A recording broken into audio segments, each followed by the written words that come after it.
Right, okay. Last time on Gran Turismo 4, we did the real circuit tours.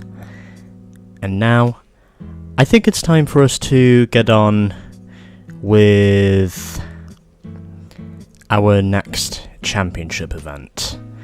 And I have decided, this time around, we are going to end off the European events, as we will be using the perfect car for our next event.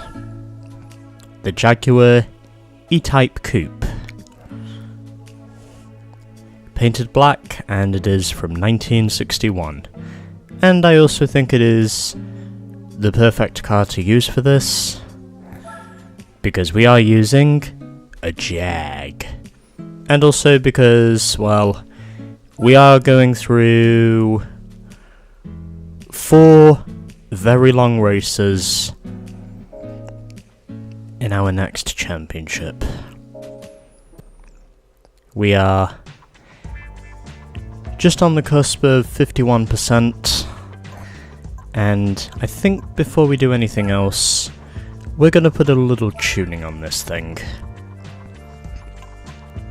I don't think the tuning we're going to need on our car is really much, but I am going to do this anyway. So first and foremost, I'm going to put on the Sport Hard tyres, because we are technically doing endurance racing, and I will also get the softs as well, just in case. Maybe if I want to steal a fastest lap somewhere or something, if I really feel petty enough. How much does this thing weigh? It's a bit heavy, but I think I'll be okay with that. So I will get myself the customizable transmission, because I may need it. And I think the only other thing I really need from this... Don't really need the drive shaft. But I think the only other thing I really need from this... Yeah, we'll put on the sport suspension. Just to give me a little more nimbleness through the corners, and I think that should be everything. I don't think weight is really going to matter too much. We should have everything we need. We got tyres, the transmission, and we also got ourselves the suspension just in case. So hopefully that should be everything we need, as we will now get on with our final European event, as well as also being the last regional event of the game. So, without further ado, here we go. 1,000 miles. 300 grand if we win overall, 150,000 credits depending on how many races we win. So the maximum amount of credits we can get from this is about 900,000, providing we get the sweep. And considering this is going to be pretty easy, I imagine we probably will get the sweep. So we got 25 laps around Nürburgring, 95 laps around Opera Paris, 99 laps around CoteD'Azur, and last but not least, 35 laps around the second Circuit de la Sarthe layout. So let's begin with 25 laps around the Nürburgring. Hopefully we have everything we need to realistically make a run at this. And I will also be splitting these races up into 2 halves because, well, it'll just make it easier for me to edit this whole thing in if they're split. And just as I would have expected, not really any serious competition. So we've got ourselves a Volkswagen Carmen Gear, a Fiat 500, Honda S800, an Alfa Romeo Giulia, Sprint GTA, and a Mini Marcos. So, as I would have expected, this is going to be pretty easy. And I think what I'm going to do, put the traction control down to 1, because, well, that's what I do. And also because I don't want too much wheel spin. And I'm going to put this up to, 14 should do it. I think that should be about 150, 160 or thereabouts. And I've also got the sport suspension as well.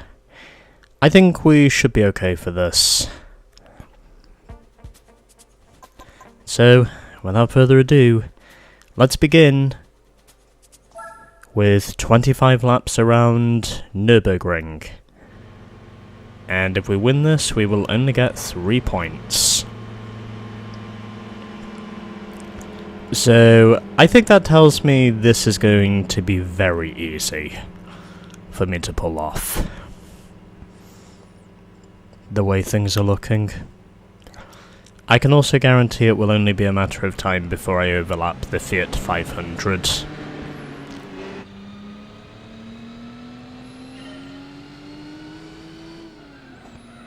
But anyway, here we go. It's been a while since I last played this game, so I think I'm going to go from the hood view for a while, just whilst I get myself back in the groove, and already the 500 is immediately off the pace as I would have expected.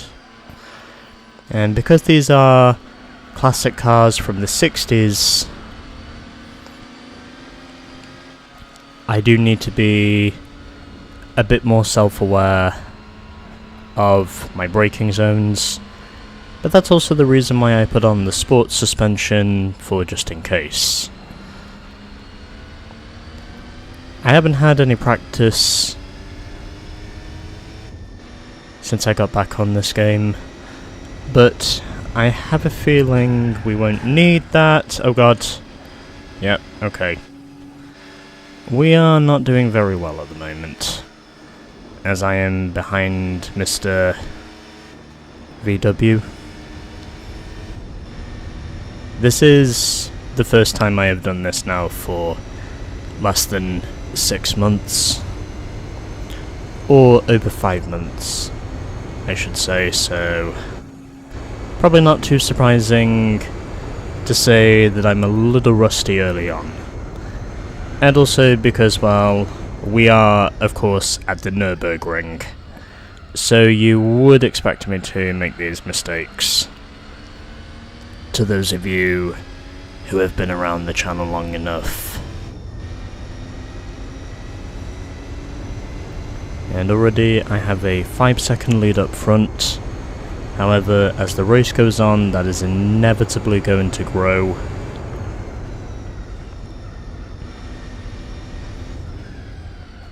And the other reason I put on the racing transmission for this as well, because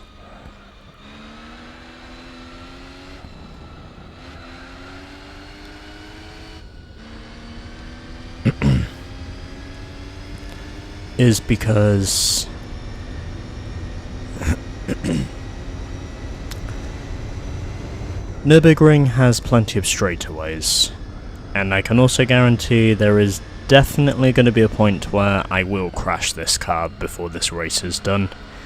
It just seems inevitable to say that it will happen, because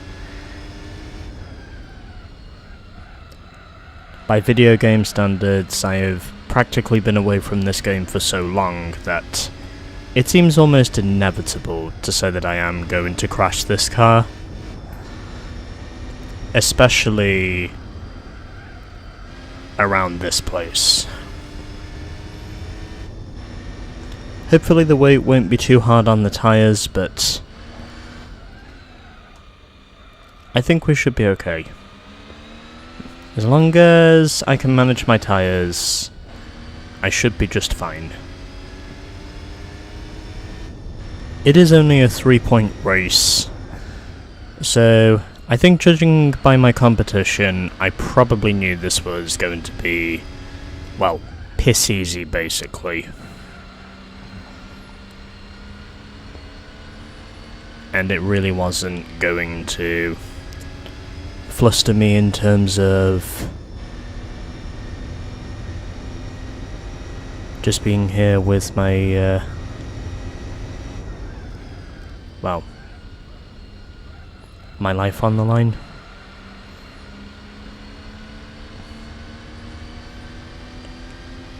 I think the nearest competition we would have got from this,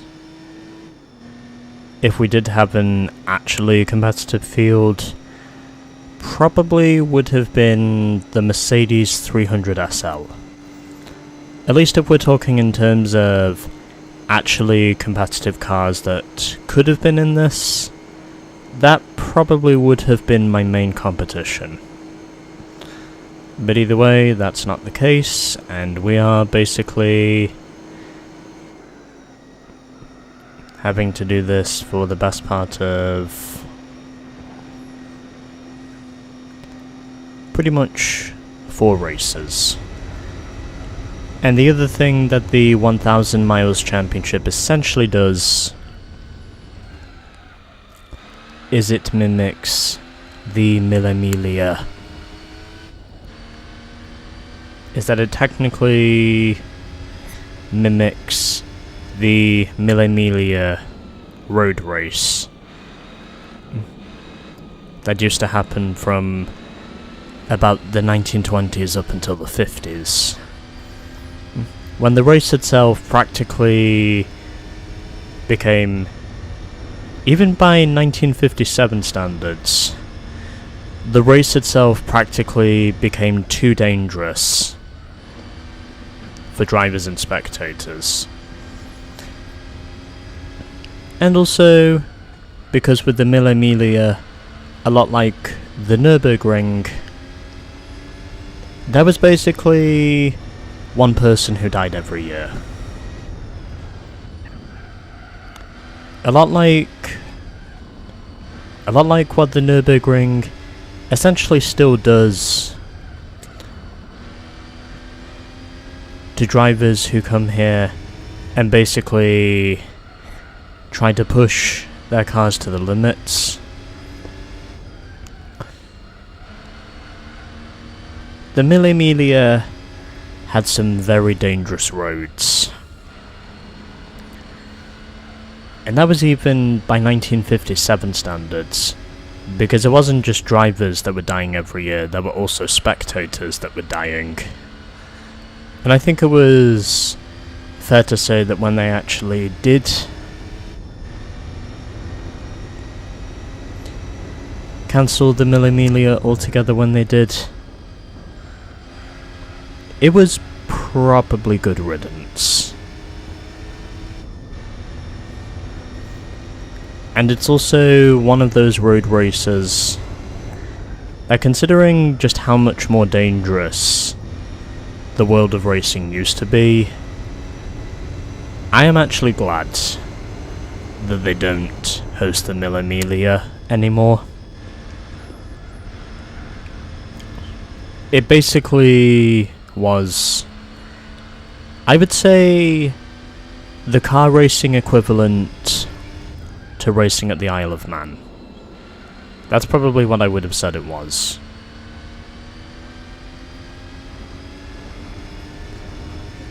In other words, it was very deadly, and it was also one of those events where you could basically say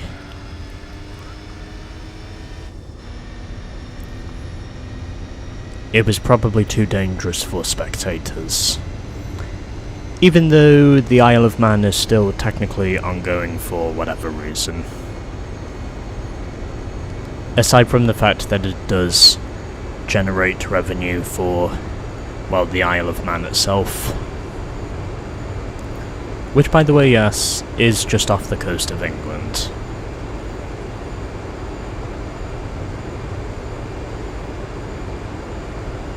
I also wouldn't be surprised if the winningest rider in the Isle of Man is now Michael Dunlop, who, by the way, is Joey Dunlop's nephew. And Joey Dunlop was basically to the Isle of Man what Peter Brock essentially was to Mount Panorama.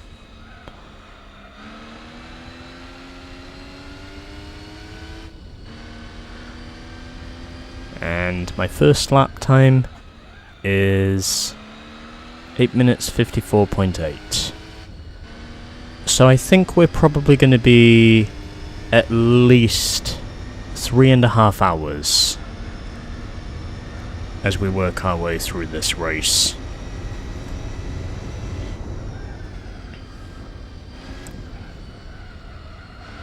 I probably could have put on some power upgrades if I really wanted to, but at this stage, I don't think that's really necessary because I have such a huge lead out front anyway. It seems pretty obvious to me that it's only a matter of time before we all get spread out. And that's also why I'm recording this in 2 halves, because I think it will be easier that way.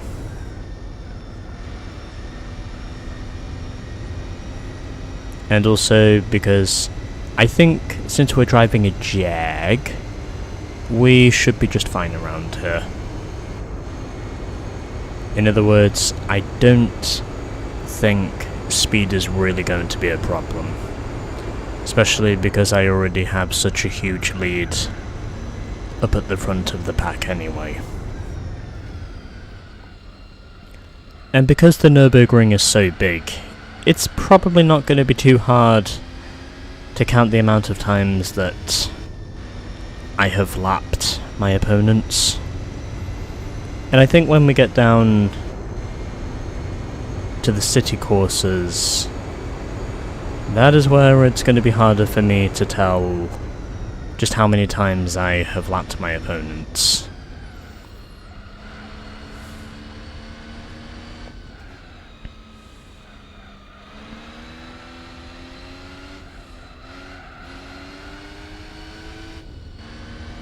Again, it may not be the fastest car I can use for this, but it's still a car that I wanted to use because I can. And also because, well,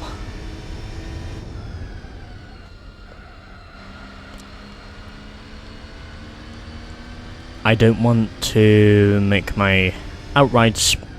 Also because I don't want to make my outright speed look even more obvious than it seemingly is now. So I think, depending on the amount of tyre wear we get, as the Mini Marcos is currently in second. However, I wouldn't think it'll be too long before pit stops get underway. And just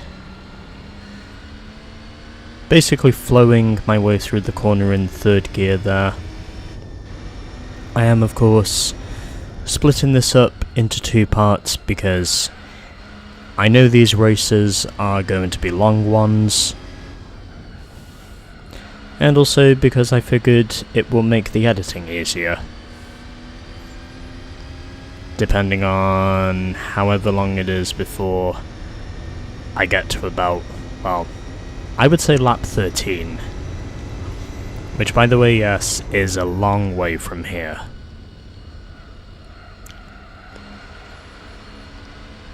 I don't know what my best lap time is going to be, but I reckon it's probably going to be somewhere that's about, I would say 8.5 minutes is probably going to be my best lap time.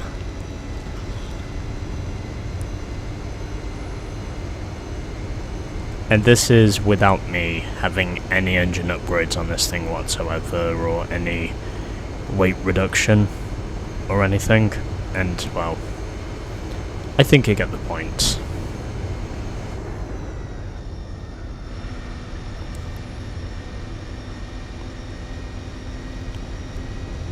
The other reason why I am driving with the hood view as well, because I kind of need to get myself familiarized with the circuit. And since I just completed Flatout 2, I figured it was only necessary for me to basically get back to this game. As we're heading through the carousel once again. And at this point, it looks like I pretty much have an unassailable lead, as I would have guessed.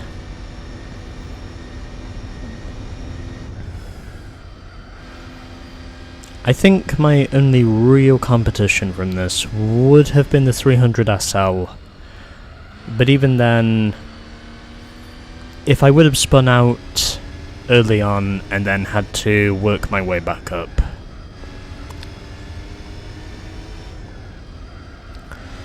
there's a good shot that tells me I probably would have passed the Merc either on this lap or certainly on the next lap, if I was expecting any real competition from this. But the way things are looking right now, I would say competition is practically non-existent.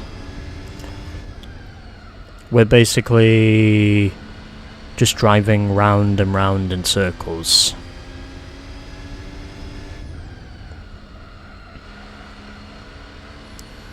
And already I am nearly half a lap ahead of the Fiat 500. And on the grass for a moment there, but able to keep the, I think it was the understeer I had in check, because it was on corner entry, not on corner exit.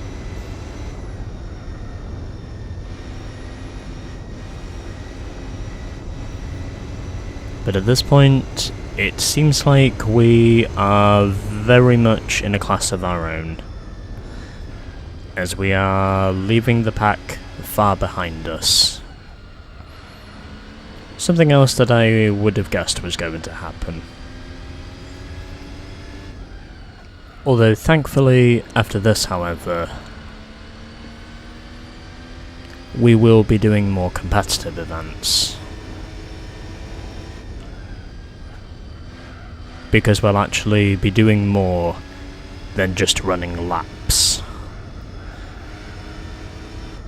Because at this point, that's the only thing we're really doing. We're basically just running laps.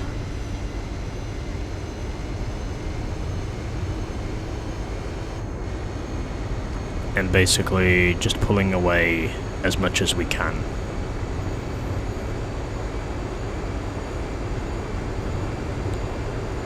I think by the time we get to lap 13, we'll probably be about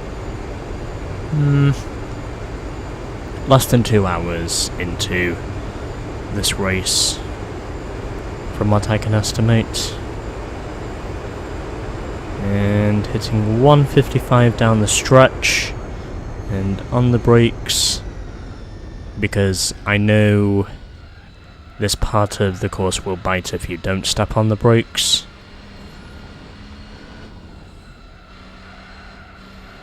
And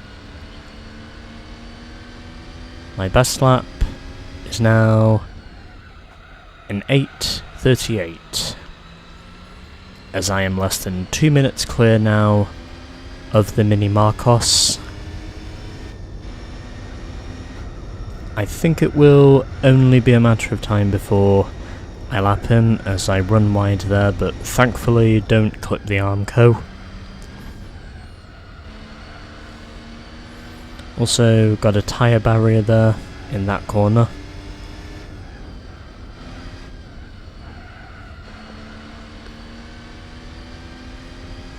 And I think at this point I am more than half a lap ahead now of the Fiat 500.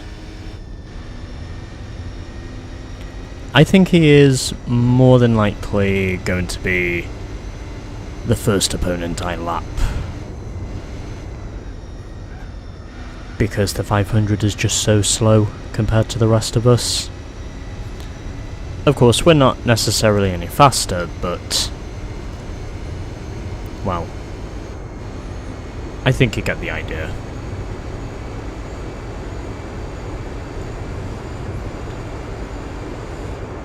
So we're already less than 20 minutes into this race, and we've only completed 2 laps.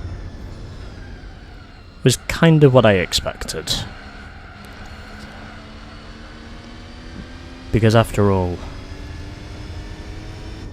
we are at the Green Hell, and the Alpha has now cleared the Marcos for 2nd place. And from what I can see from here, he is most likely going to hold on to 2nd.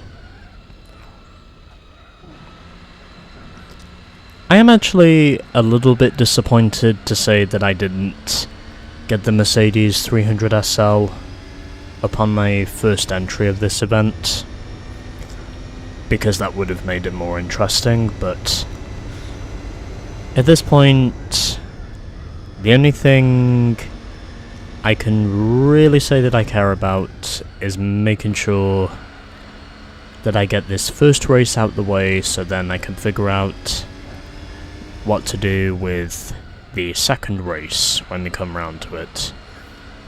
Because these races are going to take pretty much anywhere between 3 to 4 hours to fully complete. And because splitting these up into 2 halves will make the editing easier, that's partly why I'm now currently doing part 1. And also because I have to fill out part 2 as well.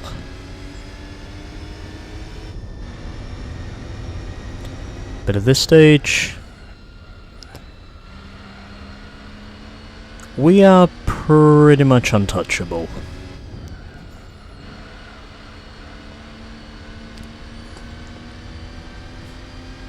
Because I am very much the hare, and everyone else is either going at the pace of a tortoise, or they're going at the pace of a snail.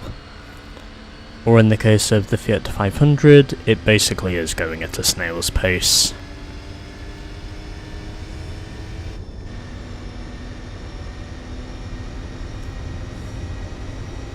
And like with the endurance events that we get in these games,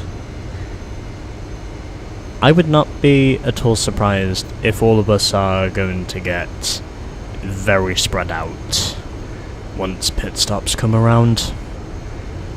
Because it seems all but inevitable to say that pit stops will happen. I would honestly say it's just a matter of when it happens. As I am now 2 minutes and 21 seconds clear of the Alfa Romeo GTA.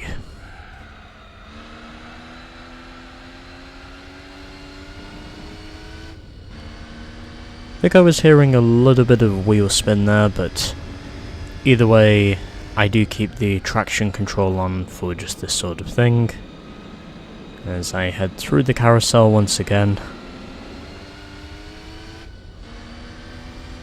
And at this point,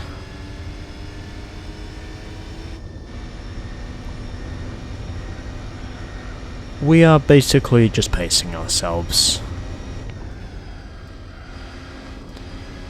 And I can also say in terms of length that this is almost certainly the 2nd longest championship of the game, because of how many miles we have to drive in this. And I would say by the time we're done with this, we are probably going to be near enough to 1,000 miles. I was basically hoping to get the first 2 races out the way, because then once I am done with those, I can quite simply focus on getting through the other 2 races whenever I feel like it. It's also because I am going to be away for a fair share of time in August. So, if you're asking me anything about what I am going to be doing over virtually the first 2 weeks in August, well, I'm going to be away a lot. I'm also going to be heading over to 2 camping sites. So that's kind of why I really wanted to make a start on this, and also make sure that once I do have the first 2 races of this championship uploaded, then I can basically just afford to relax. Because that's kind of what I'll be doing over that duration.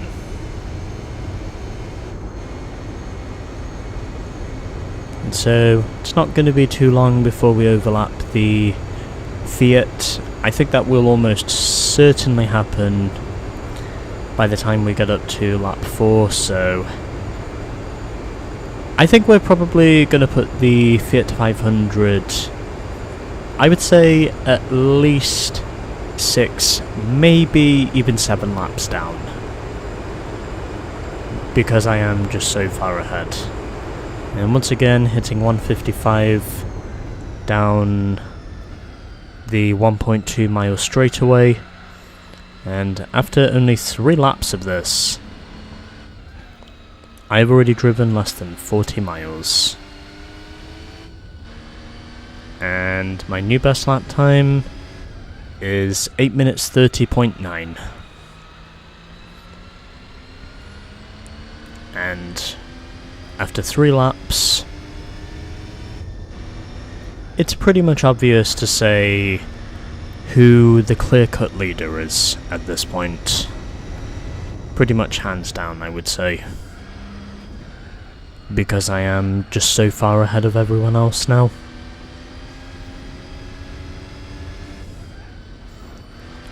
The results at this point are practically spread out to the point where we pretty much know what's going to happen. And to put it simply, not very much. I have so far done 3 laps on this set of boots, and the way I can see my fuel mileage at this point, it's actually not going too bad either. And because I am just so far ahead of everyone else, I don't think fuel mileage is really going to be too much of a problem here.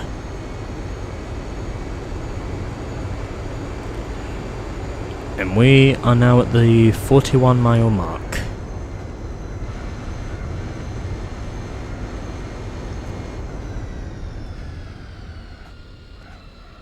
And I can feel a sneeze potentially coming on, unless I can hold my nose for a second.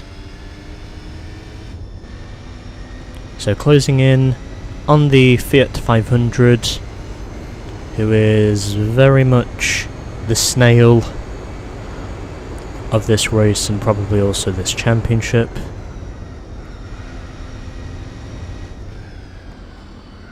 And it looks as though I am going to overlap him in just a matter of meters. So 3 minutes clear now of the Alpha, and already the Fiat 500 is now 1 lap down. So that is our first back marker of the race. Now put 1 lap down. And I think it will only be a matter of time before we overlap the rest of the field.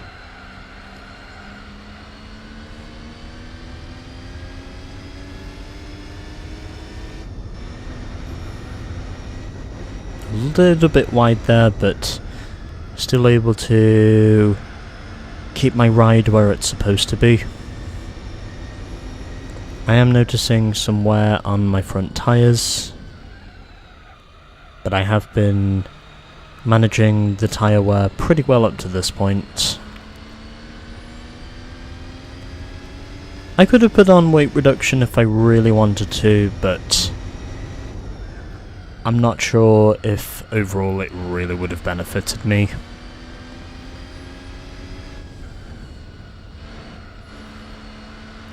Really too much.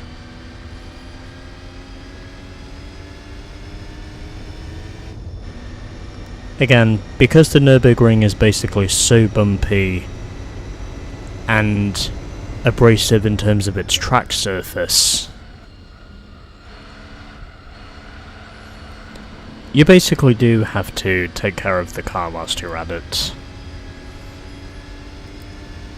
And I can tell just from my front tyres alone that already it looks like only a matter of time before I decide to pit, because it will either be on this lap or it will almost certainly be on the next lap. But either way, my pace is still strong, so I think at this point we might be okay to do another lap. As long as we don't spin.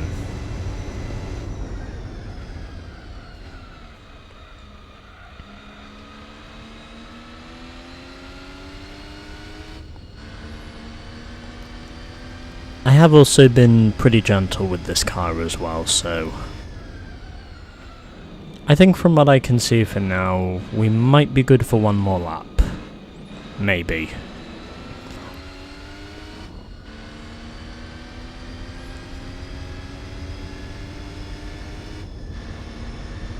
Even though I may have to do some short shifting to make that possible. My rear tyres probably can go for another lap, but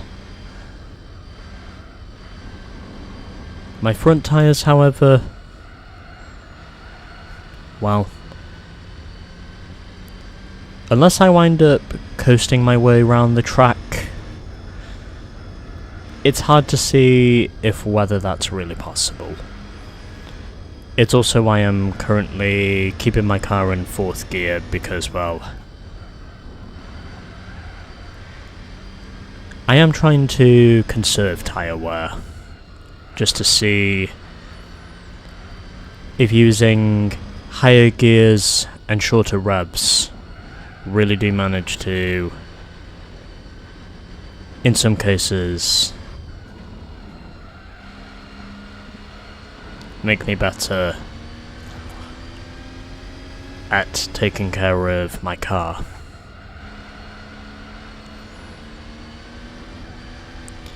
I mean, we're definitely going to be past the 3.5 mile mark by the time we're done here. And my front tyres definitely seem to be taking a fair share of wear, so I would say in certain corners my car is probably understeering more than it is oversteering.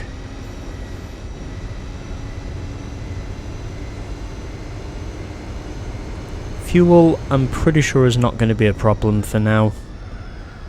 I could refuel the car if I really wanted to, but not until I have an empty tank. Because I have still got plenty of gas to use.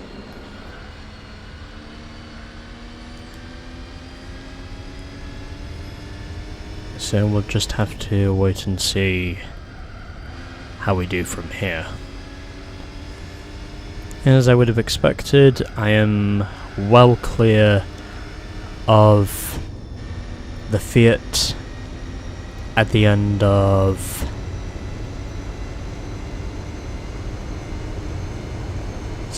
in the middle of the 1.2 mile stretch.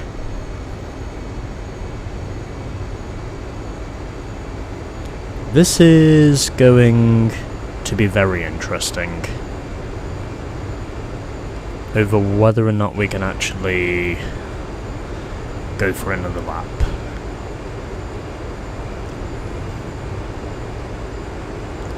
I mean, my gut is telling me yes, but my heart is telling me no.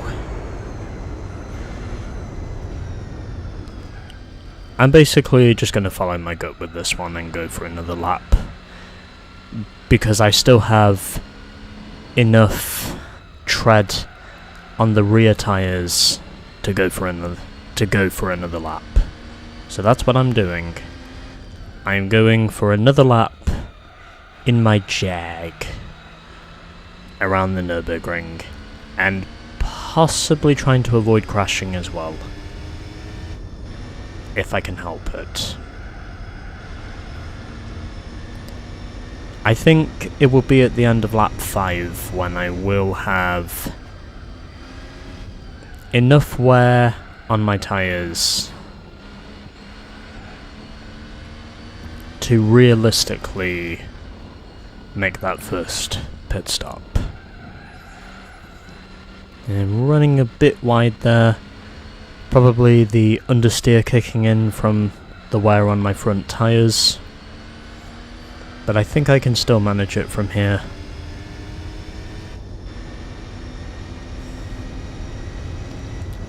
I do have a big lead in front of the rest of the field after all, so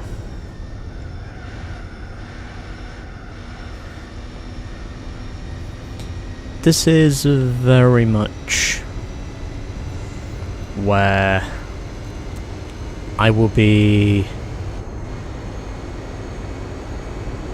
This is very much where I will basically be ahead of everyone else by a huge distance. I would also think it would be around this time during the race, high understeer, where I think everyone else is probably going to be pitting in at similar times. And as I would have expected, the understeer is kicking in from my basically shredded front tyres at this point. As I said before, Nürburgring does have a very abrasive track surface.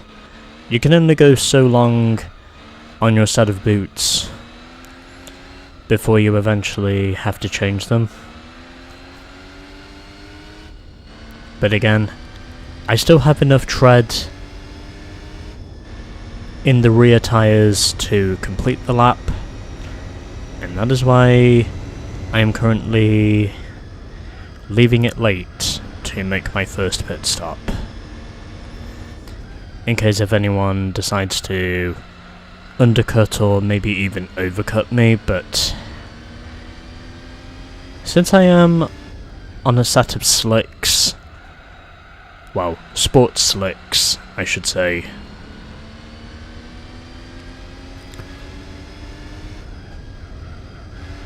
I don't think fuel is going to be too much of a problem here. We'll probably be down to about half a tank, depending on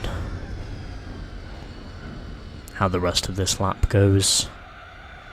And understeer's kicking in again as I hit the wall. And yep, I can definitely say my front tyres are shredded at this point. So this is the lap where I absolutely need to pit. Basically, hands down, I need to pit on this lap. But that's also partly the reason why I put on the sports suspension, because although I didn't need it, I figured I would just put it on anyway, so my cornering speeds wouldn't be shit by the time my tyres get wrecked. And I think I can tell when the car is understeering a lot, because, well, as I said before, my front tyres are basically shredded at this point, so I basically need to either pit this lap, or I will basically just be seeing my car going off everywhere. And on a track like the Nürburgring, that will be a big problem.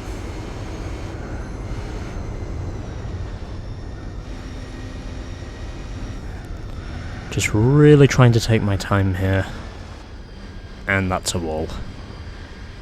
Yep, it's safe to say my front tyres are basically dead. And my rear tyres are still somehow holding up.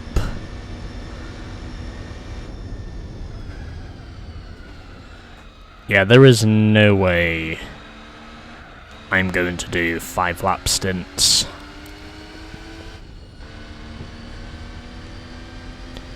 For pretty much this entire race.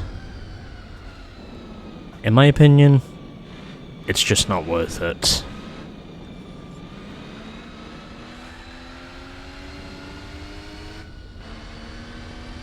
But at this time, the only thing I really feel like I can do right now is just try to nurse my car back to the pits without scraping the walls too much if possible.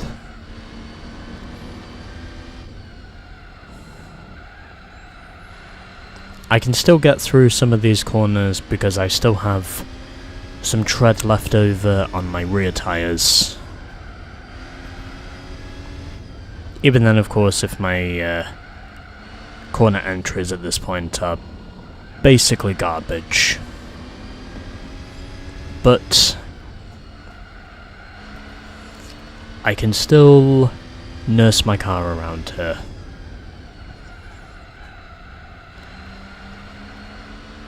I think depending on my fuel mileage, we might be down to about half a tank by the time we get to the pits. So at this point, it's going to depend solely on if my rear tyres have enough grip to get me back to the pits without crashing.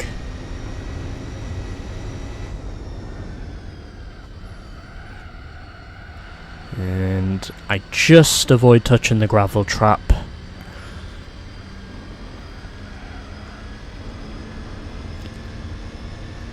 Of course, the Nürburgring back in the 60s didn't even have arm curb barriers. The only thing you could really see was basically those catch fences. All those years ago. The Nürburgring layout has not really changed that much. Ever since this configuration was built in, I think it was, 1928 when they first built the Nordschleife configuration? Well, technically it was 1927 when they first built the Nürburgring, but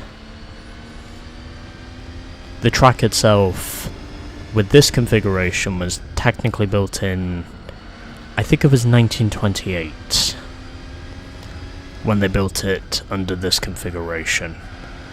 Someone will probably tell me in the comments what year this track was built, but I think it was 1928 when they built the Nordschleife in this configuration. And there are very few race events that you see being held on the Nordschleife these days. The closest one I can really think of is probably the Nürburgring 24 Hours. Which, by the way, yes, is a real endurance event. Used to be known as the Nürburgring 1000k, but they eventually made it a 24-hour event. And that is also something that features in this game as well. And to those of you who know this game, you will know that sooner or later, I will have to face the Nürburgring 24-hour endurance. So we're in the pits, don't need to refuel, just need to change tyres. I think I did conserve enough fuel to keep myself going. And so, I think this is the first time in this game I have actually made a pit stop. Oh wait, correction.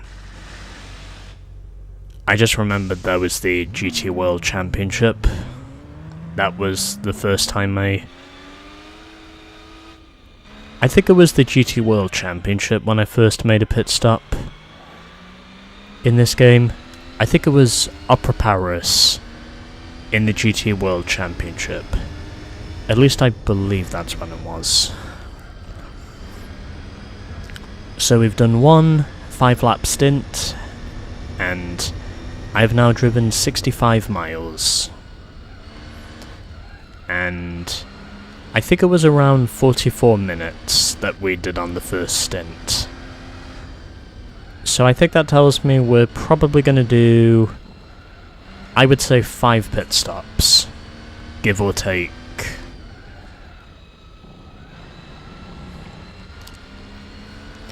Give or take how long we can go for the rest of these stints.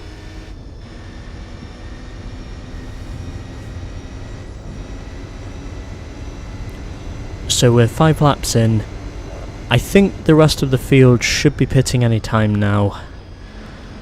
I'm also pretty sure the Fiat 500 will no doubt be overlapped by the rest of the field at this point. I have been pretty good with my fuel conservation, so I think we can probably keep going on this tank for, I would say, another 4 laps. Sorry, another 4 laps after this one. And I also understeered into the grass, but I think that was probably because I had cold tyres.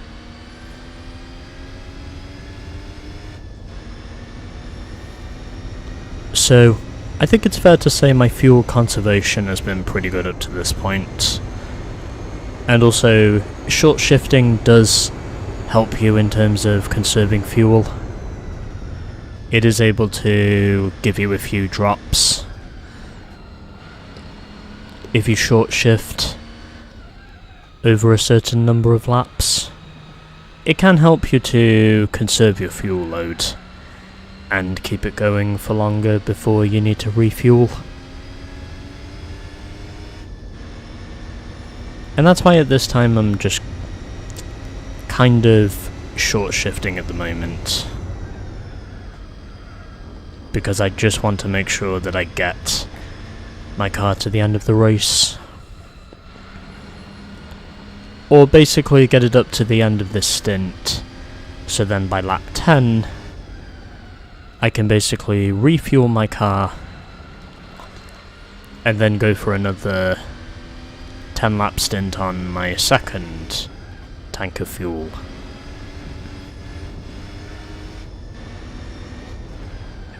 So, yeah,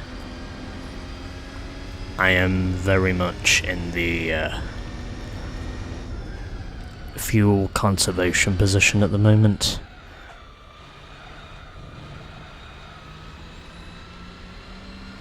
Although one thing I will say that's an advantage here at the Nürburgring is the fact that it doesn't take too long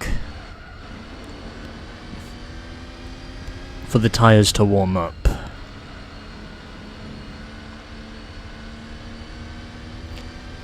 Because the Nürburgring is so long compared to almost every other track in the world, it really does take a short time for the tyres to be warmed up.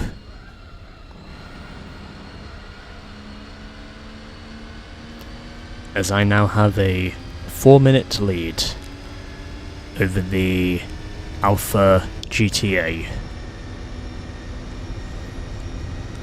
I think in terms of what the running order is at this point, I think it's probably the Alfa Romeo in second, with the Mini Marcos third, the Volkswagen Carmangear in fourth, then the Honda S800, and then in last it'll probably be the Fiat 500, from what I can tell.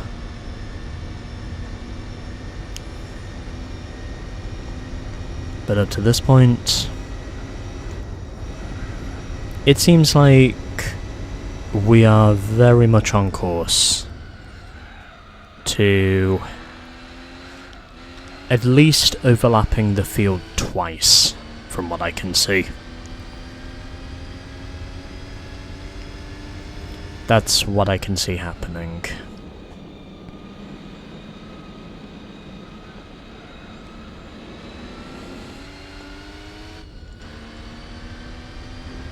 Because I have just such a big lead at this time. It's almost incomparable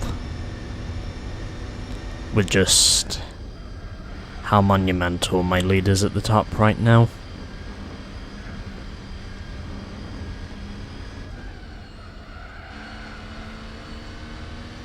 It just seems practically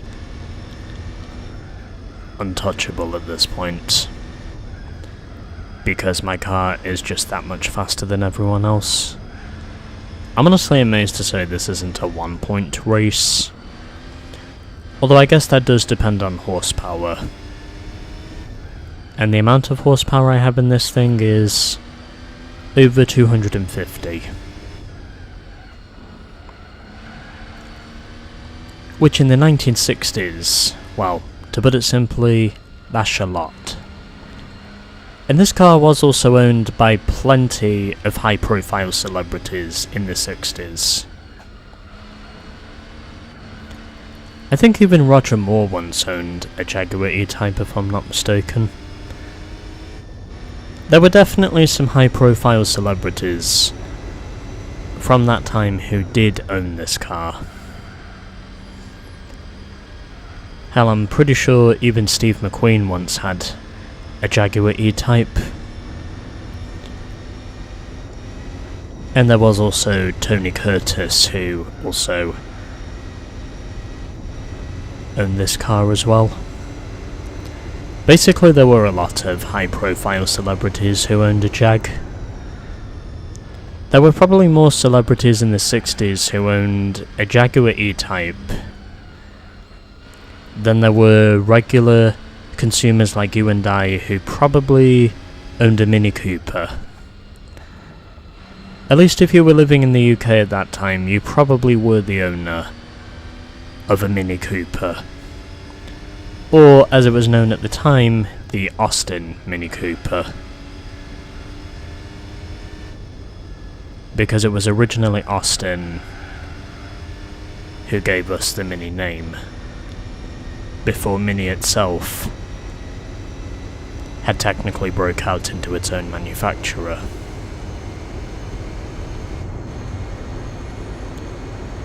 That's pretty much the point of trivia for today, as I have now been taping this for nearly an hour.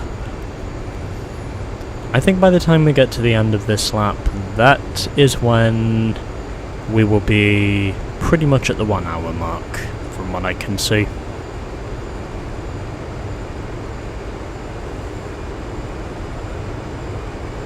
And once again hitting 155 down the stretch and on the brakes, and we're now passing the 1 hour mark as I went a little bit too deep there on the curb,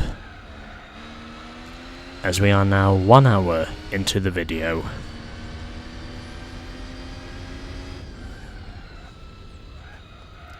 and also 53.5 minutes into the race. So I think this is probably the lap where we're going to pass the 1 hour mark. And yep, the rest of the field is pretty much single file now. No one else has pitted yet. So I suspect they're basically trying to virtually run their tyres as long as they can. However, I think the key to winning this is basically going to be speed. And at this moment in time, I seem to be proving that really well. Because I am just so far out in front.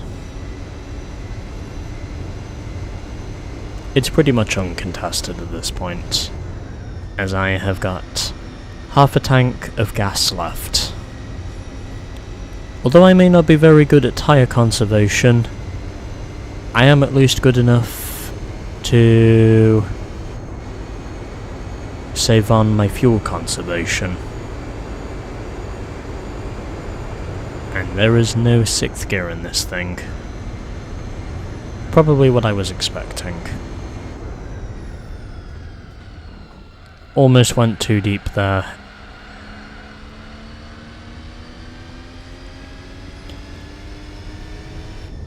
But at this time,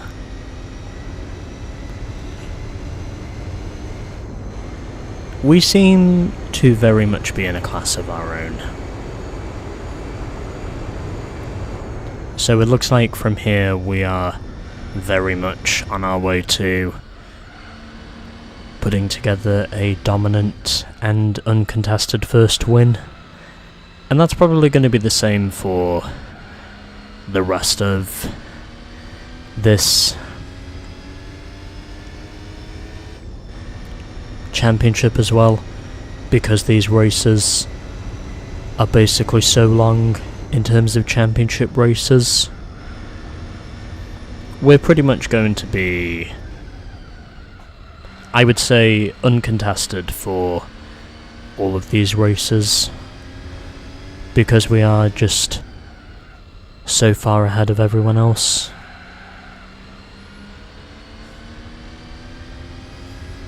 And I think it will only be a matter of time before I put my next opponent a lap down. As I get a snap of oversteer.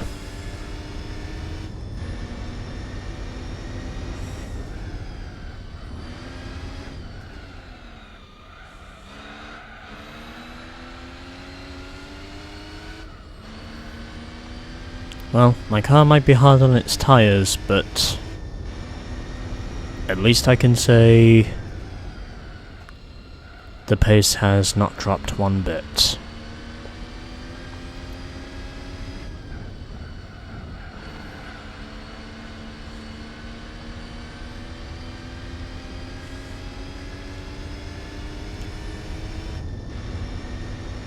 So I think in terms of the running order at this time, I would say it is probably, well, aside from me being in first, it is still the Alfa Romeo in second, followed by the Mini Marcos in third, then the Volkswagen Carmen Gear in P4, followed by the Honda S800, and then, as I said before, clearly at the back is none other than, well, Mr. Fiat 500 himself.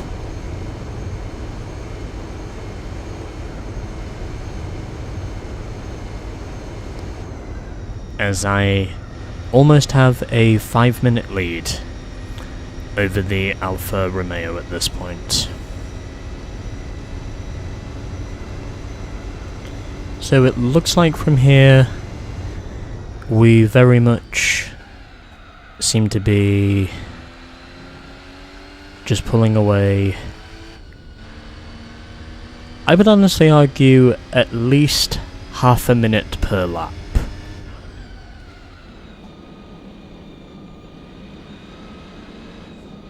Because our competition is just not really doing anything right now. But still, I wanted to use the Jag for this because, well, I wanted to make sure that if I was going to be doing, and the Mini Marcos is now in the pits, so I think that's the first pit stop the AI has made in this race, and I think it's not going to be too long before the Alpha pits himself. I suspect it's around this point of the race where we will pass the 1 hour mark in just a minute or so.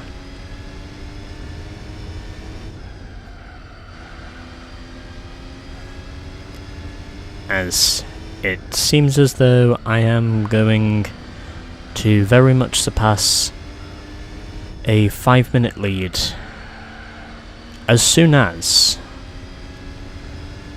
we get to the next sector split. So 86 miles is how much we've driven at this point, and I think in around a lap or so time we will have effectively driven for, well, over 100 miles.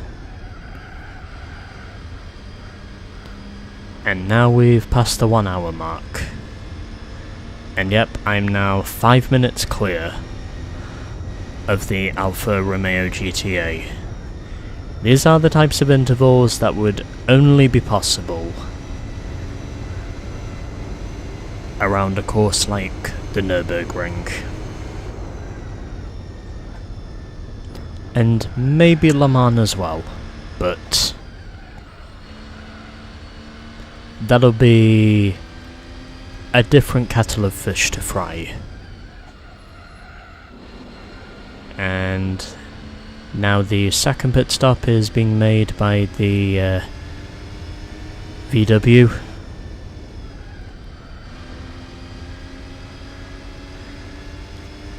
I think we could very well put the Fiat 500 another lap down the way we're looking at the moment.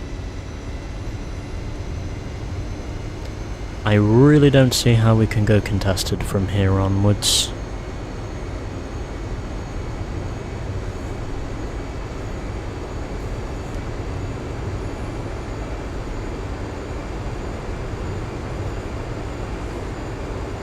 I also just moved my chair in so I wouldn't be wincing too much in back pain. And now we've put the Fiat 500 2 laps down. And hitting 156 down the stretch. Can I actually improve on my best lap time? I want to try and see if that's possible. Went a little bit deep there. And no, we don't. We were a second off our best lap time. Oh well, it's fine. So the Mini Marcos and the VW have now both pitted. I think it may only be a matter of time before the rest of the field pits, the way we're looking from here. I don't think I would have had enough speed to realistically go for a fastest lap because, well, my tyres were probably just a little bit worn anyway.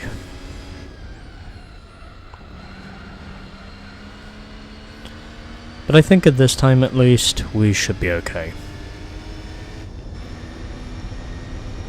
And of course if it comes down to us doing a 2-lap stint at the end of the race on the soft tyres, then I will be willing to take that risk. Just to try and see if I can best my previous best lap time with a few seconds at hand.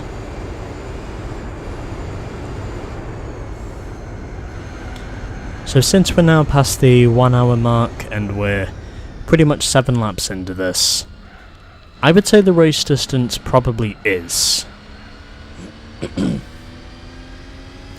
I would say the race distance probably is going to be about 3.5 hours. The way we're looking right now. May not be one of the fastest possible times, but I think it will still be enough to realistically make a charge for giving ourselves a very easy win.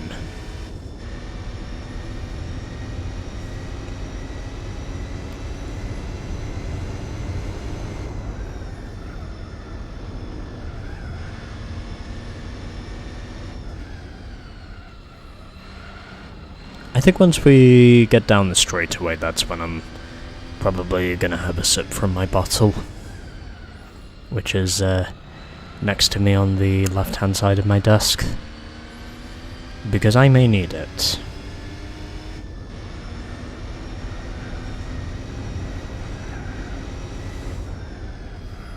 So, doing pretty well at the moment, and all I have to do is just make sure I hold on.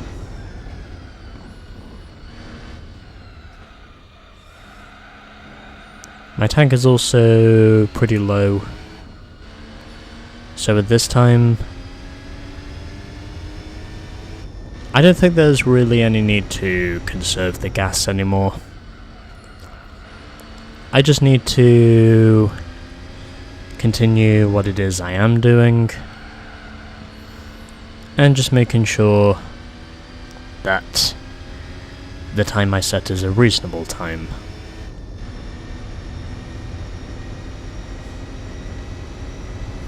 There is also no way I am doing the second race today once I am done with this one.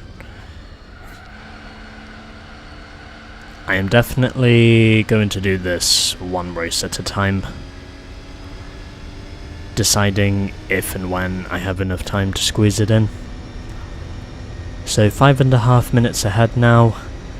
It seems all but assured at this point that I am going to very much overlap the field, as I now overlap the VW, so that means it must be the S800 that is running fourth.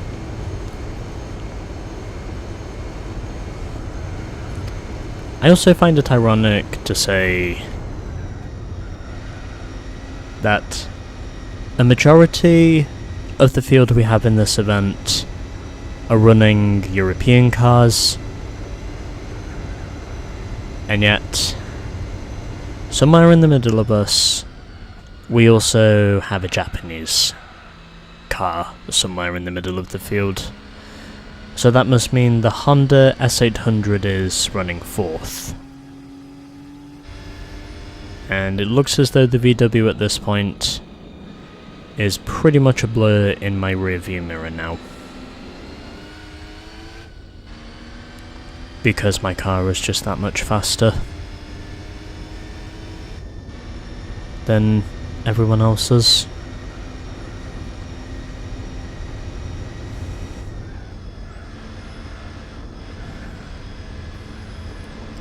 I am trying to see if I can actually improve on my previous best lap time.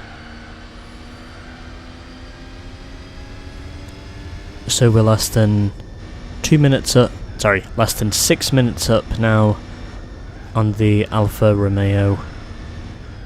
It will probably be just a matter of laps before I overlap him, as well as the rest of the field. I think I am going to be, I would say, 2 laps ahead by the time this is done. And a little bit wide there, but still able to keep my car positioned where it should be. So, we'll see how we do. And it looks as though we're going to be about an hour and 10 minutes into this event by the time we get to the end of this lap. Which means that we'll basically be a third of the way there, as we've now hit the 100-mile mark. And all that took me was 68.5 minutes. So we're pretty much a tenth of the way there now in our 1,000 miles tournament.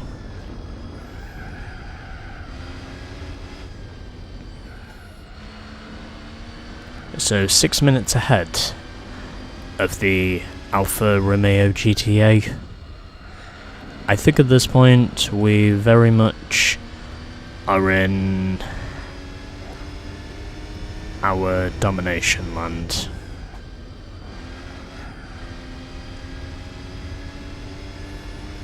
Haven't got much fuel left, but I think I can manage to get myself up to the end of this stint. After all, I did put on the racing transmission for a reason, because I kind of knew I was needing a little bit of extra speed, and I am glad to say that extra speed is there. So in just a second or so we should be at the 1 hour 10 minute mark. And there we are. As my new top speed for this race is now 156.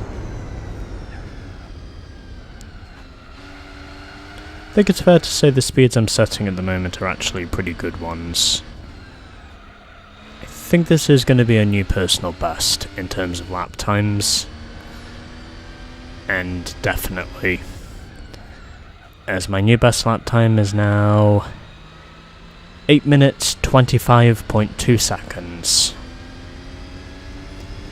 A new best lap time, and all it took me was 8 laps to get within 8.5 minutes. And now that that lap is done, we are now going to make sure we survive the rest of the stint. And also make sure that we save up enough fuel in our tank as well.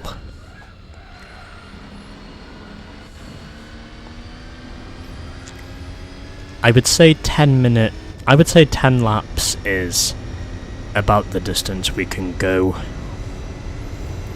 on this set of tyres.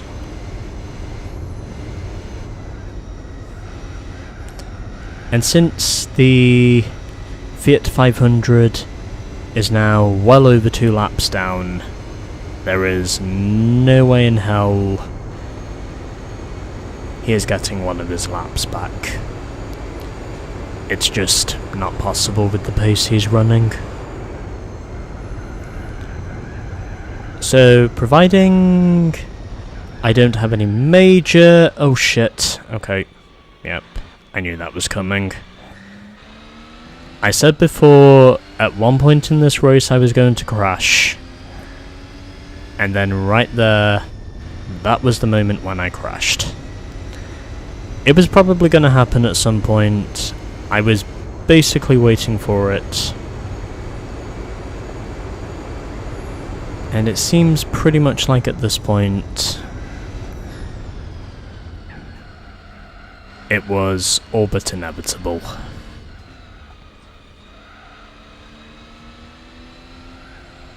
And steady through here.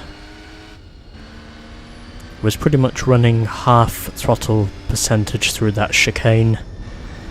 And I think we are going to put our third car 1 lap down. It will probably be the Honda from what I can see.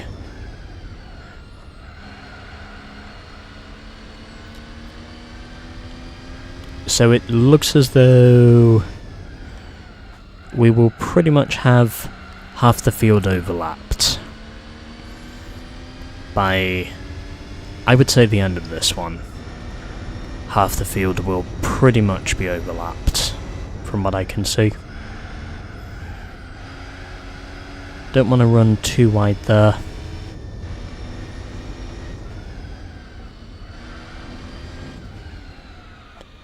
and we'll see how we do.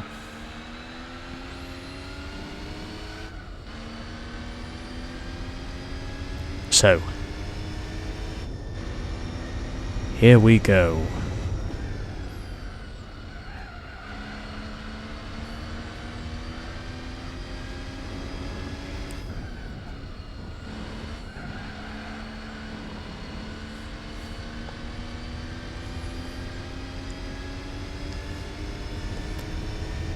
At this point, I am pretty sure we are not going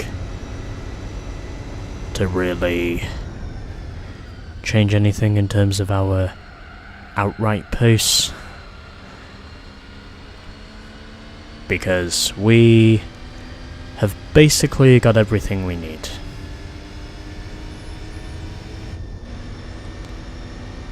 So I think I'm going to run this part of the race up to about the end of lap 13, and then I'll continue it from 14 onwards. That is what my target is for this race. So closing in on the Honda, and now that is half the field, at least one lap down.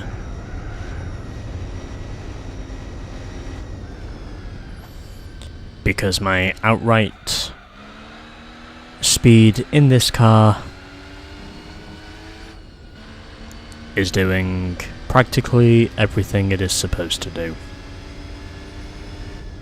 And yeah.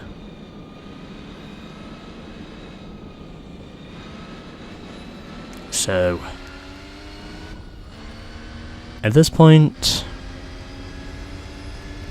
it's not really, and the replay is now finished recording. I had a feeling it was going to be around this point anyway.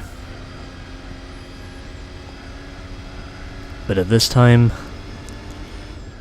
it seems pretty obvious to me that we're not really in any sort of battle.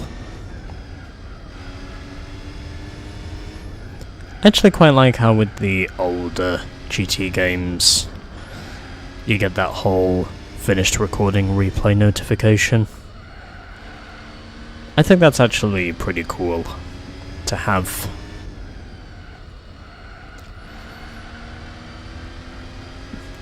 When you know the game has decided that you have just had, well, more than enough footage to basically get whatever clickbait shots you want. And at this point, it seems pretty obvious that I am very much well ahead of everyone else. I know I have said that before, and I probably will say it again, but I think the key to pulling this off was probably going to be speed. And I can certainly say from making sure to readjust my speed, I am very much making sure that I get as much usage out of my car as possible. As now, after 8 laps, the Alfa Romeo pits in for his stop, and I think is now the last of the runners that has pitted. So pretty much everyone up to this point of the race has now made their first pit stops. And as ever, I am making sure to pit in at the end of the next lap. I am also going to take a sip of water whilst I'm at it, because my bottle is right next to me.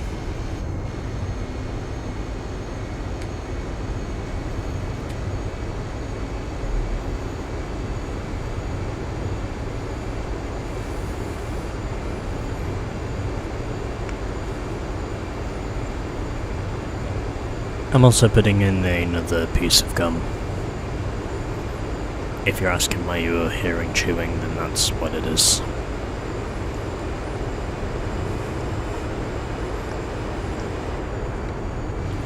Gotta stay hydrated for these things.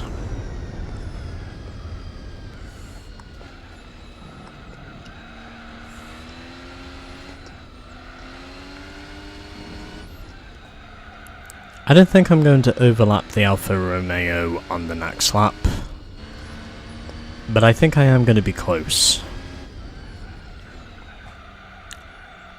I can definitely say when it comes to tyre wear and weight, up to this point of the race, they both make a real difference. And I can definitely say that with my outright pace alone, I have also done a pretty good job of conserving fuel as well.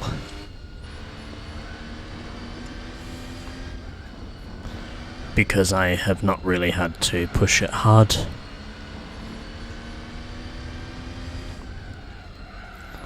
So,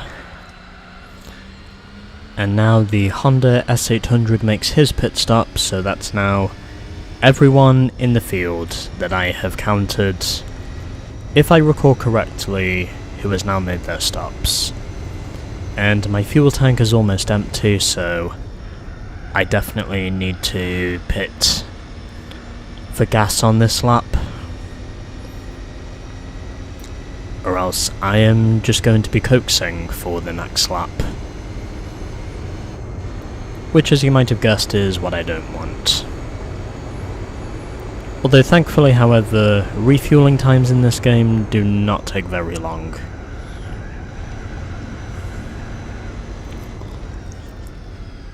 Because one thing that you get with this game is you basically change tyres, but also refuel the car at the same time.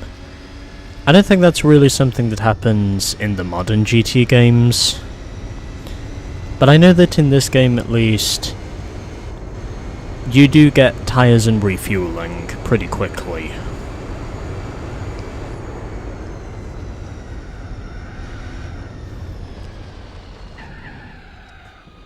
Because you're basically taking in about, what? 80 millilitres or thereabouts?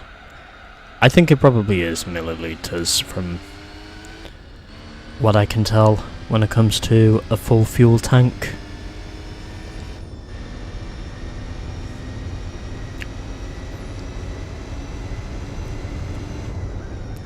Although then again, these cars technically do take up a lot more fuel than what the cars of today do. As once again, my car is going to be understeery as fuck, but I should be fine because I have done this before.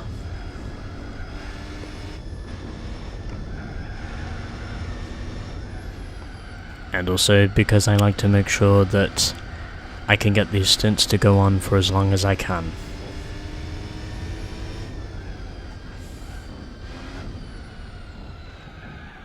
If possible. And once again, my front tyres are dead. And they will probably continue to be, as I have now been recording this for virtually 1.5 hours. And that's a wall. So, let's go and do our thing.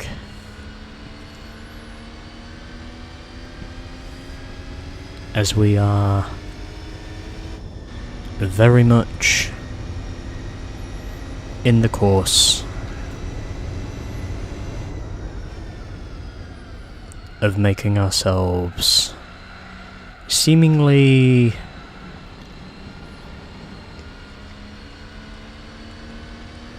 go onwards to chase the gold. I wasn't sure on how to put that in to real context. Anyway, we are almost halfway there in this race now. So I think we're probably going to get about midway through our third stint. And that is probably going to be where we will likely call it for this episode and then move on to the next episode. Because, as I said before, I am splitting this up into 2 parts.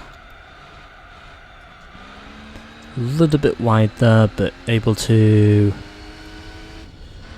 keep it where it should be. I can certainly say the Nürburgring has no shortage of artists when it comes to people putting their names and drawings around this place, probably using chalk from what I can see, because I don't think they would be using spray paint.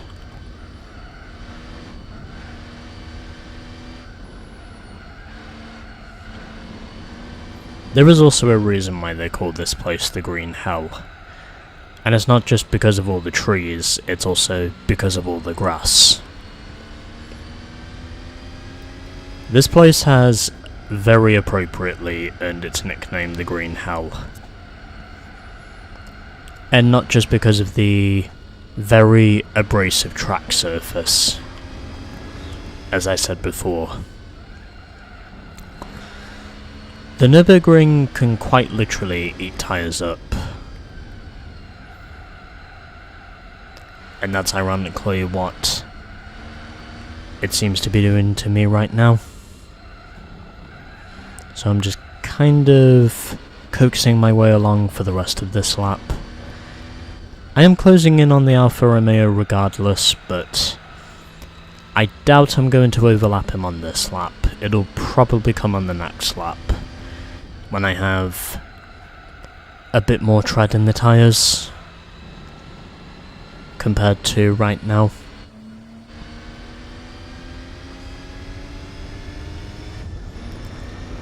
I went for the hard tyres, of course, because, well, they were the most durable of the sport tyres, and yep, I knew that was coming. Yep, my tyres are fucked. I really need to get to the pits as soon as I can, because this set of tyres is not going anywhere. And I really, really, really need to pit, or else I am not going to survive the next lap, physically or mentally.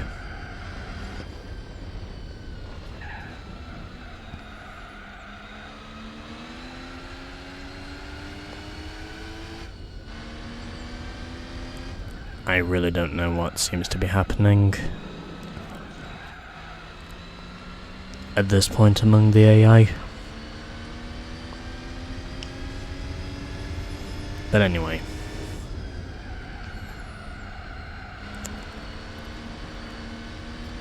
Haven't got much further to go before I get to the pits. Tyre wear really does make the difference on how fast or slow your lap time is around this place.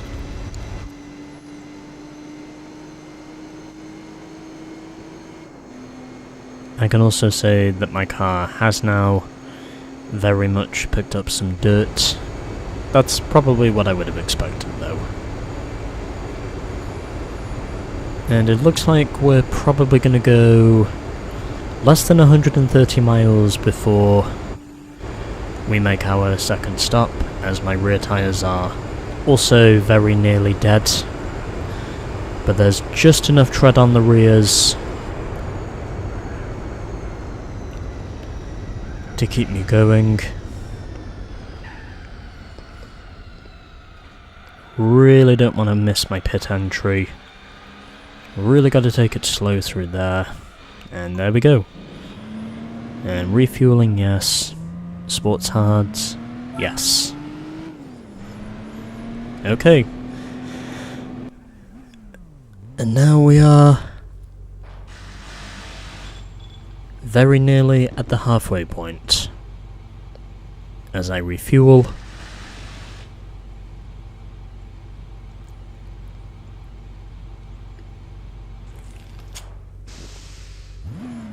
And now I have got a full tank of gas once again.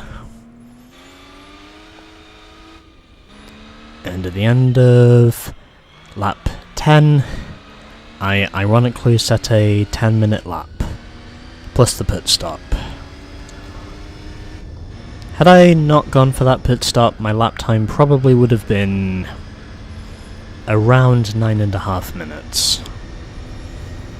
But either way, at this point, it seems like we are very much on our way to seemingly put together a strong flow of good consistent lap times. So I think for this segment I'll go for another 3 laps, and then for the rest of this I will move on to the next episode, because as I said before, I do want to make the editing easier, and it looks as though at this point, like, we are very much on our way to very much overlapping the rest of the field. As at this point of the race, I have pretty much overlapped almost everyone else in the field, except for the Alfa Romeo.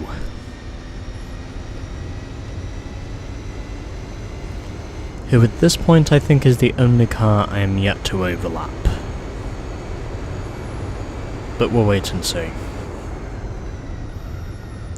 I am doing a seemingly good job for now, at least.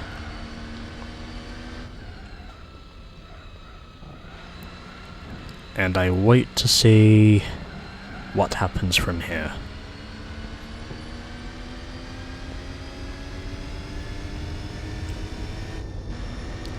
So, less than 9 minutes clear of the Alfa Romeo, so I think it's pretty clear to say, in spite of my tyre wear issues, I have not lost too much time to the Alfa at this point. And it seems pretty obvious to me that we are very much in one of the best positions we can be in. So my fuel tank, I'll probably keep this one going up to the end of lap 20, when I think I'll give myself half a tank, and then I'll basically do a 3-lap stint on my next set of hards, and then for the last 2 laps I'll switch over to the softs. So we're 10 laps in. It seems like at this point we are very much on our way to being at least a lap ahead of everyone else in the field. And I think by the end of this we'll probably be 2 laps ahead, because we have just been that much faster than the AI. This championship is also a precursor to the upcoming endurance events that we'll do later on in the game. Even though I do want to get through the rest of what remains with the other championship events before we do that. And we'll also be getting through the fucking one-make races as well, which I know there will be plenty of those to do. So, at this point, we are doing pretty good.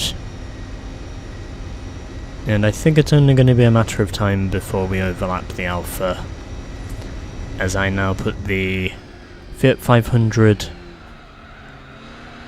probably going to be 3 laps down, as we're still not halfway, and we are now 3 laps ahead of the Fiat 500. So that means by the end of this we're probably going to be 7 laps ahead of him, because we've now overlapped him 6 times, because we've now overlapped him, we have now overlapped him 3 times in this race. And it looks like the Mini Marcos is going to be the next car that we put 1 lap down.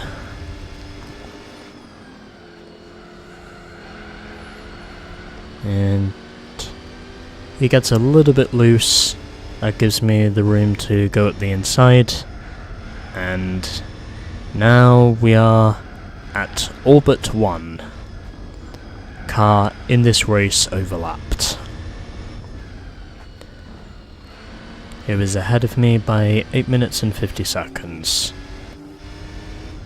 As the Marcos is getting loose in a few corners.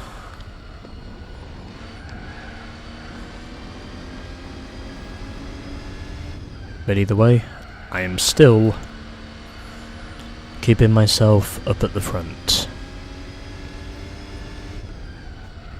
I was hoping for there to be a little bit more competition from the AI, maybe with an appearance of the Mercedes 300 SL if possible, because then it would have made it more interesting, but unfortunately it just wasn't meant to be.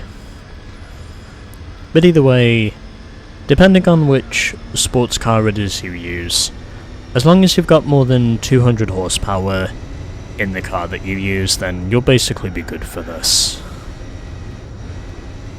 Hell, you could probably even win this using the Ginetta G4, and yet with that car's fuel and tyre conservation advantage, you could probably also use the Lotus Elan, and yet you would still probably win this race by a sizable margin.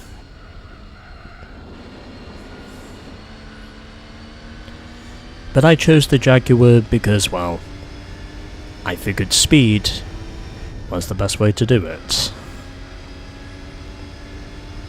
And so, we continue to keep ourselves moving forwards. So, on the front straightaway now, as I am steadily closing in on the Alfa Romeo once again, and at this point there is pretty much nothing else between us. So in just a matter of meters, we are going to beat the Alfa Romeo in terms of putting him 1 lap down.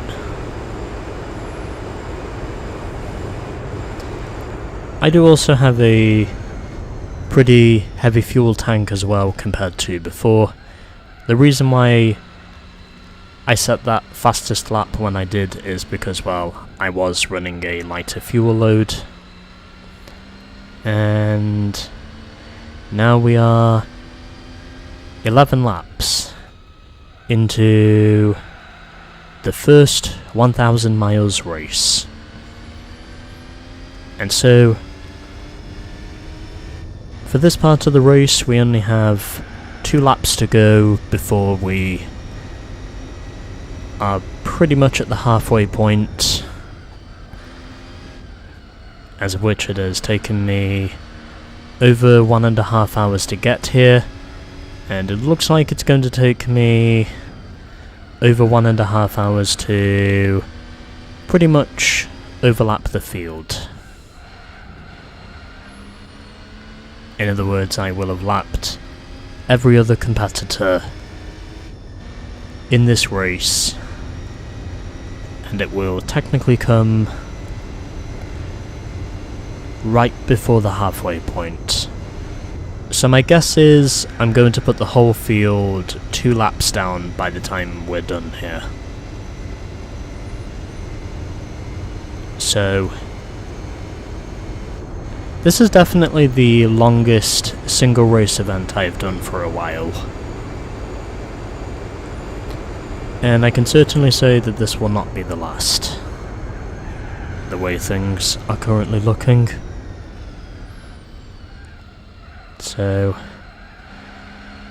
right behind the Alfa Romeo now, who is 8.5 minutes clear of me. And it looks like at this point I am going to put him that elusive 1 lap down, and that's now the whole field overlapped. And that took me just under 100 minutes to get there, because 1 hour and 40 minutes is equivalent to 100 minutes. So I think by the time we get to the end of the next lap, and yep, it's official, the whole field is now 1 lap down, behind me.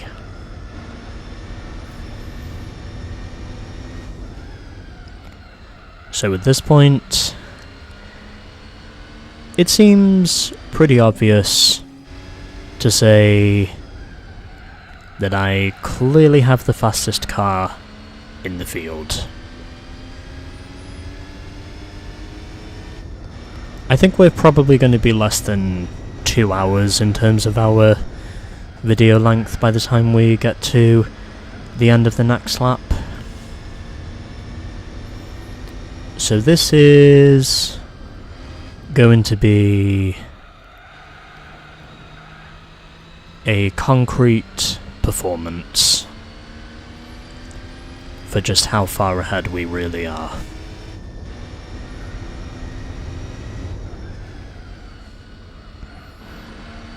I would have considered doing the whole race in one, but at the same time, because I just really want to get this race out there and up on my channel, it's easier to split this up into 2 halves than it is to do it in 1 take. Because, in all honesty, doing it in 1 take, it would just take too long for me to realistically export the video and then just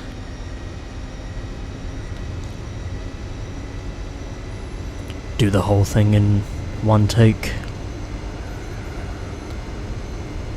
Plus, it will also take less time for me to get both parts, or both halves, of the race uploaded respectively.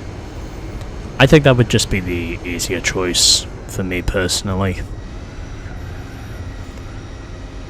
Although I will have to do the endurance events in 1 take, that's probably not going to be too much of an ask from what I can see. So, just got to finish the rest of this lap, and then we'll have 1 lap to go in this part of the video. And then once we are done with that, we will effectively be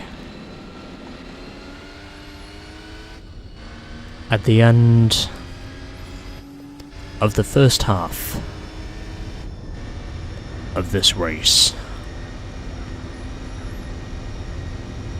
As I said before, the 1000 Miles Championship is a precursor to the endurance events, which I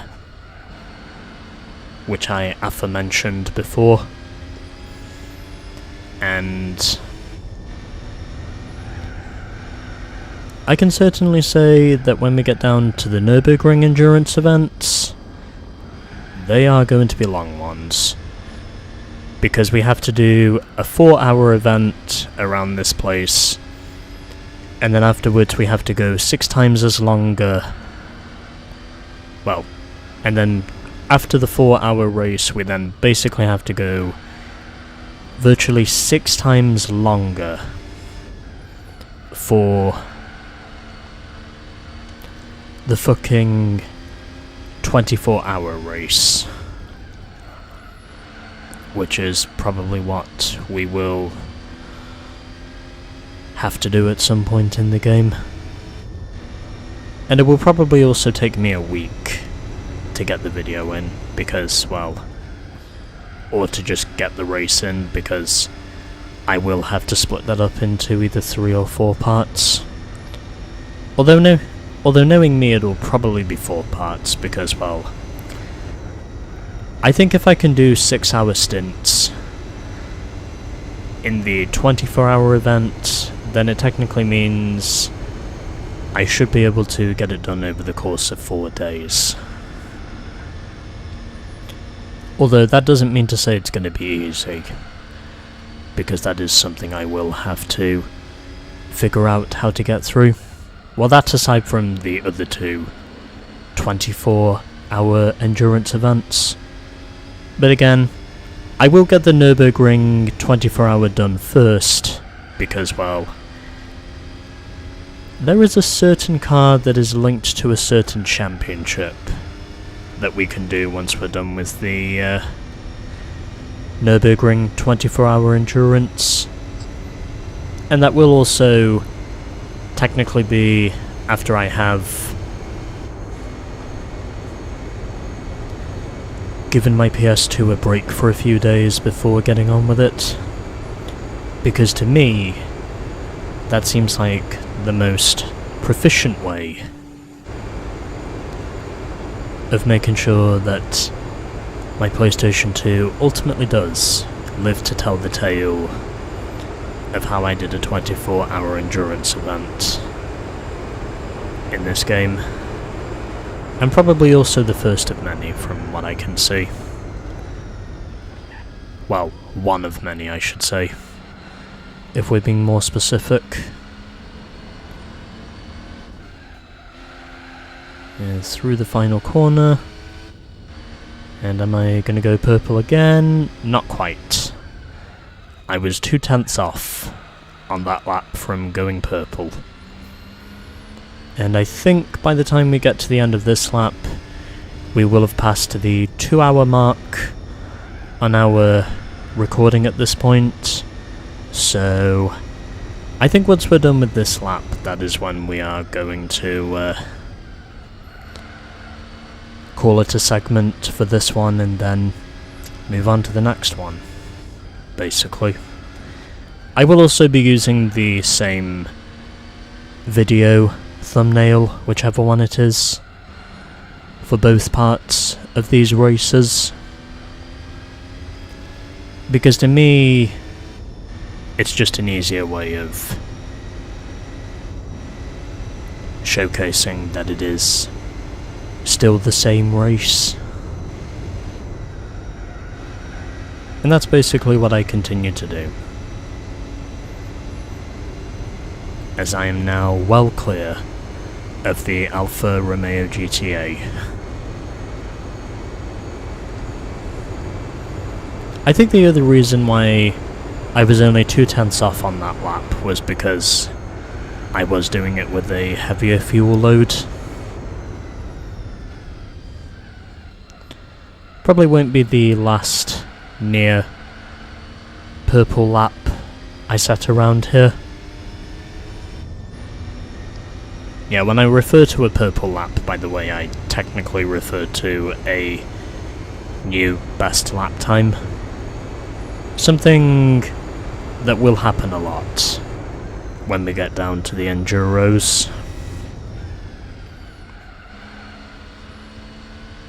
As we're making our pit stops and doing our stints and everything else we normally do. So through the chicane once again, and it looks as though we have got pretty much the ironclad fist over the rest of the competition. And certainly the pace as well.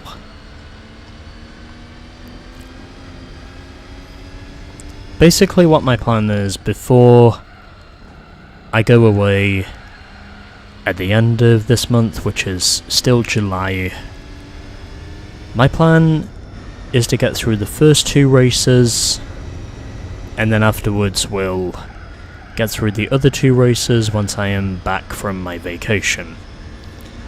So in other words, I will basically be doing the first 2 races, which are quite literally endurance races,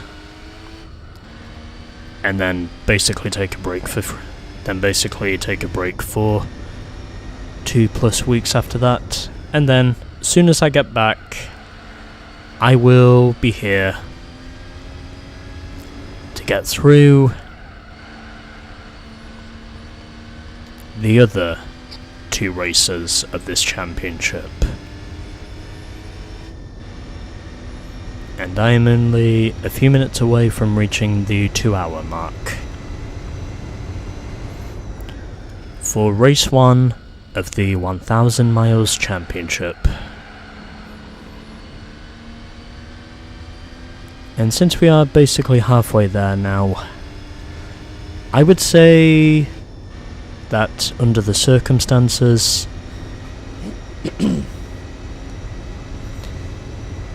162 miles practically is the halfway point of this race.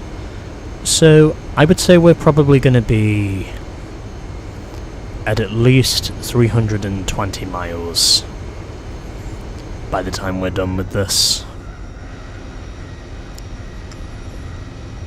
Or near enough to 300+ miles by the time we're done here.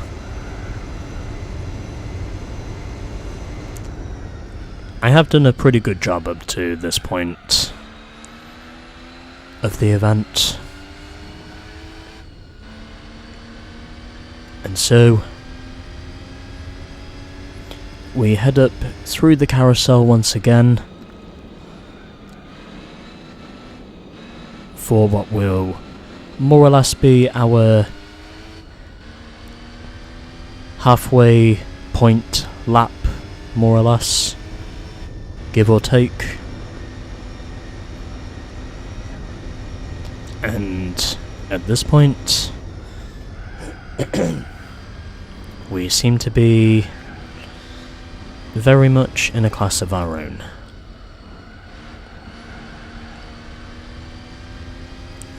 So, yeah. I might also have to stretch my legs at some point.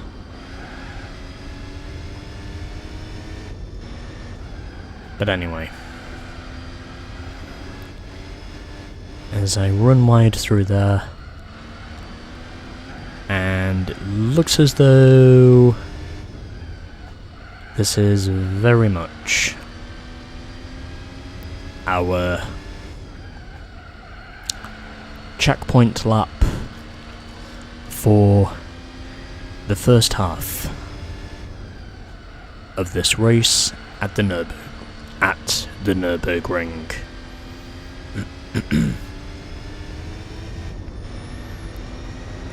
And getting a little bit of understeer as I went through the corner and touched the grass, and oh god, okay. And also getting a slide of oversteer on corner exit. Thankfully, however, it was not too serious to put my car in the gravel this time.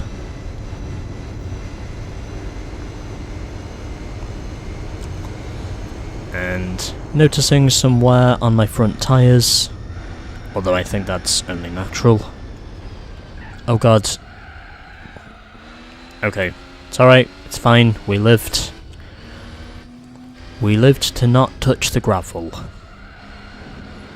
And it looks as though we have got ourselves quite the advantage over everyone else.